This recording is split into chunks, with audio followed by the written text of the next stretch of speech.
As we reported 2 weeks ago, Detroit's emergency manager signed off on the sale of a square mile of blighted city-owned property on Detroit's Lower East Side. That piece of land is now the focus of a unique for-profit blight cleanup plan.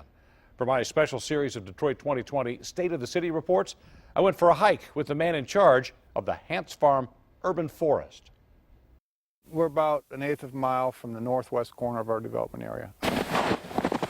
We just purchased 1,350 parcels. In Detroit, where blight removal has become as urgent as a Lions Super Bowl win, this has to be the slowest blight busting plan ever. We're not in a hurry. You know, if the purpose of the business were to make money, we'd be running it differently. Mike Score is the CEO of Hance Farms and the chief tree cutter. In fact, he let me take a whack at one of the 40,000 trees he's removing almost single-handedly from this 150-acre parcel of land smack dab in the middle of Detroit.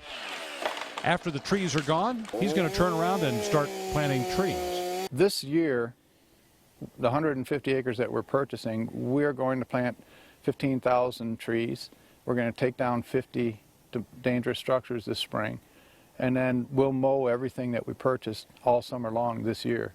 So the blight will be gone.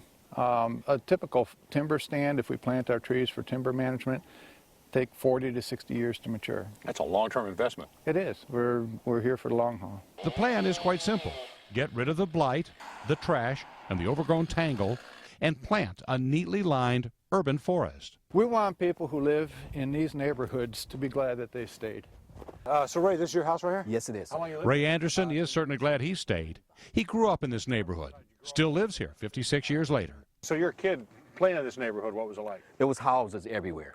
You know, this block was full of houses. It was a nice place to grow up in. Parks, you know, play baseball, football. But it, you know, as you can see, it's changed over the years.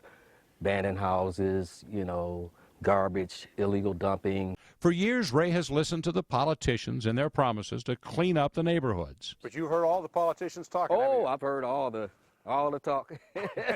All these guys now, here. Yeah. These guys are getting it done. Mike Score grew up in Detroit, and he's glad to be able to do what he can to clean it up, Thanks, bud. even if it does take a while. Does it concern you that 40 or 60 years from now, you're probably not going to be around to watch what happens? You never know. He might be around. So you're probably asking, okay, what happens to the farm in 40 or 60 years when the trees have hit maturity? Well, the Hance Company plans to harvest them for lumber to recoup their investment.